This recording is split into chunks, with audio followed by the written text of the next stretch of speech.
जमालपुर गांव में रहते थे सूर्या मांझी और कमली। वे दोनों दूसरों के खेतों में काम करते थे। उनकी एक 6 साल की दिव्यांग बेटी थी गुनगुन, लेकिन दोनों पति पत्नी उसे प्यार से गुनगुनिया बुलाते थे।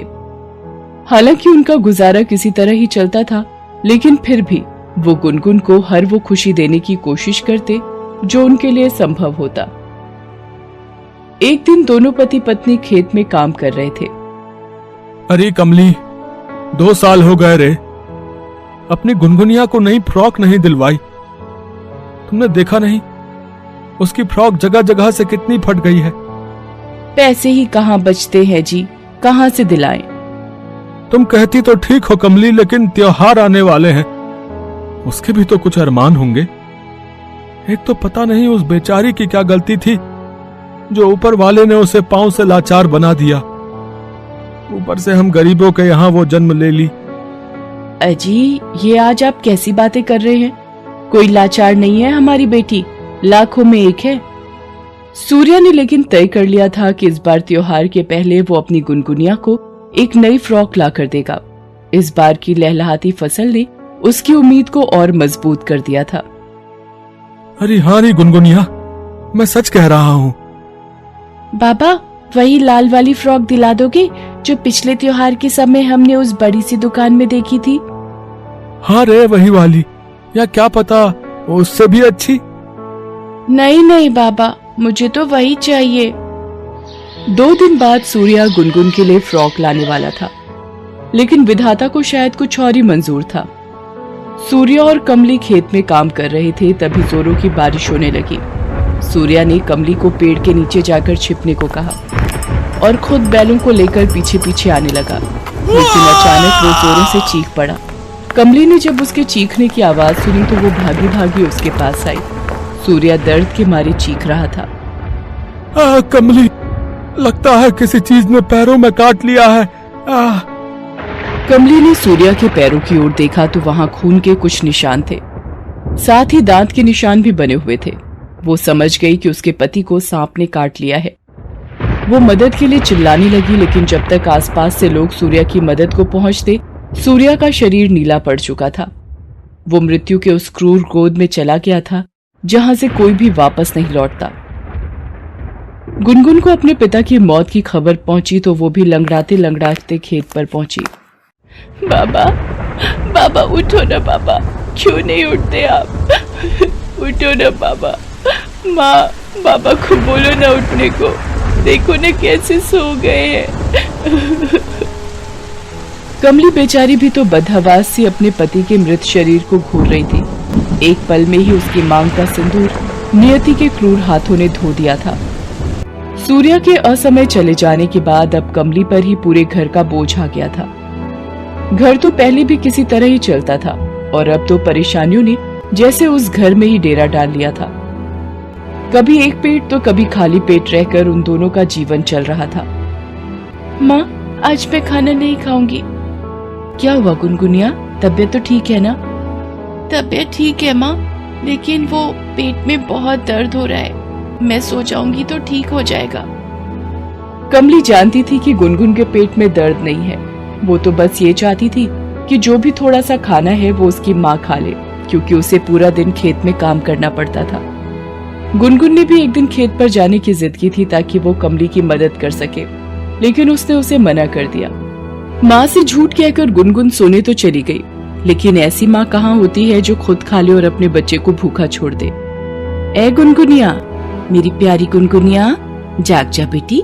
मुझे पता है तेरे पेट में कोई दर्द वर्द नहीं है। चल अब माँ की बात मान और खाना खा ले।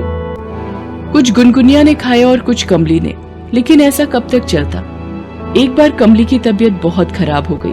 वो बेचारी बिस्तर पर पड़ गई। 2-3 दिन तक उसका बुखार उतरा ही नहीं। अब पानी की पट्टी से कब तक काम चलता? माँ, लगता है तुम्हें डॉक्टर को दिखाना होगा। डॉक्टर? कमली के माथे पर चिंता की लकीरें आ गई। अब डॉक्टर मुफ्त में तो दवा देता नहीं। उसने मना कर दिया, लेकिन अब तो घर का राशन भी धीरे धीरे खत्म हो रहा था। एक दिन ऐसा भी आया कि घर में खाने को एक दाना भी नहीं बचा। एक पूरा दिन ना तो गुनगुन ने कुछ खाया और ना ही कमली ने, लेकिन कमली अकेली रहती तो वो भूखे पेट भी रह जाती। पर अपनी गुनगुनिया को वो कैसे भूखा रखती। उसने गुनगुन को बुलाया और कहा कि गुनगुनिया, सुन बेटी, घर में खाने को कुछ भी नहीं है। मेरी तबीयत भी ठीक नहीं जो मैं बाहर जाकर ला सकूं। तू एक काम कर, ये मेरा मंगलसूत्र है। तुम्हारे बाबा के जाने के बाद अब ये मेरे किसी काम का नहीं। तू जाकर इसे सोनार के यहाँ बेच दे। उससे जो पैसे मिलेंगे कुछ दिन तो उससे आराम से कट जाएंगे। गुनगुन मंगलसूत्र लेकर उसे सोनार के पास बेचने के लिए चली गई। रास्ते भर वो सोचती जा रही थी कि मंगलसूत्र बेचने के बाद मिलने वाले पैसे से वो राशन तो लेगी ही, माँ के बुखार की दवा भी ले लेगी, क्योंकि उसे लगता था कि माँ का बुखार दवा से ही जाएगा। सोनार की दुकान बहुत दूर थी, इसलिए उसे काफी देर तक पैदल ही चलना पड़ा। वो बहुत ही थक गई थी। बहरहाल वो सोनार की दुकान पर पहुंची और उससे कहा, चाचा, मुझे मंगलसूत्र बेचना है। मेरी माँ बहुत बीमार है, 2 दिन से उन्होंने कुछ भी नहीं खाया है। कितने पैसे मिल जाएंगे इसके? अरे पहले मंगलसूत्र तो दिखा, उसे पहले तोलेंगे फिर कीमत तय होगी। गुनगुन ने अपनी फ्रॉक की जेब में जैसे ही हाथ डाला उसके मुंह से चीख निकल गई। मंगलसूत्र तो जेब में था ही नहीं। अरे मंगलसूत्र कहाँ गया? माँ ने तो फ्रॉक की जेब में ही रखा था। अरे कहाँ गया मंगलसूत्र? ए लड़की, हम लोगों को पागल समझ रखा है क्या? मंगलसूत्र जेब में है नहीं और चली आई उसका सौदा करने। लेकिन चाचा, माँ ने मंगलसूत्र तो मेरी जेब में ही रखा था। तो जाकर अपनी माँ से पूछ, मेरा समय मत खराब कर। पता नहीं सुबह सुबह ये भिखारी लोग कहाँ से आ जाते हैं। दुकानदार ने गुनगुन को डांट कर भगा दिया। बेचारी गुनगुन की आंखों के आंसू तो रुक ही नहीं रहे थे। उसे समझ नहीं आ रहा था कि वो माँ को अब क्या जवाब देगी। घर का राशन और माँ की दवा वो कैसे लेकर जाएगी। तभी उसकी नजर दूर बैठे एक भिखारी पर गई, जिसकी कटोरी में राह चलते लोग कुछ पैसे डाल रहे थे। अब उसके पास कटोरी तो थी नहीं, तो उसने हाथ फैलाकर भीख मांगना शुरू कर दिया। भगवान के नाम पर कुछ दे दीजिए, 1 रुपया 2 रुपया। माँ बहुत बीमार है, उसने कुछ खाया भी नहीं है। कृपया करके मेरी मदद कर दीजिए। दूसरी ओर गुनगुन के जाने के बाद सोनार को अपने दुकान की गेट पर मंगलसूत्र गिरा हुआ दिखा। वो समझ गया कि वो उसी बच्ची का होगा। उसे बहुत बुरा लगने लगा। वो उसकी तलाश में निकल पड़ा। रास्ते में उसे गुनगुन भीख मांगते हुए दिखाई दे गई। गुनगुन भीख के पैसे से राशन का सामान और दवा खरीदकर घर पहुंची। वो सोनार भी उसका पीछा करते करते उसके घर पहुंचा। माँ, ये देखो, मैं राशन के साथ साथ तुम्हारे लिए दवा भी लाई हूँ। पहले तू कुछ खा ले, फिर तुझे दवा दूंगी। लेकिन कमली ने उसकी बात का कोई जवाब नहीं दिया। गुनगुन फिर अपनी माँ के पास आई। उसे हिलाया डुलाया, लेकिन वो तो अड़ी पड़ी थी। गुनगुन अपनी माँ के मृत शरीर से लिपट कर रोने लगी और बार बार उसे जागने को कहने लगी। माँ, उठो ना तुम, देखना मैं तुम्हारी दवा ले आई हूँ। उठना माँ, उठना, उठना माँ। दुकानदार ने जब ये देखा तो उसकी आंखें भी भर आई। उसे इस मौत के पीछे अपना हाथ दिखने लगा।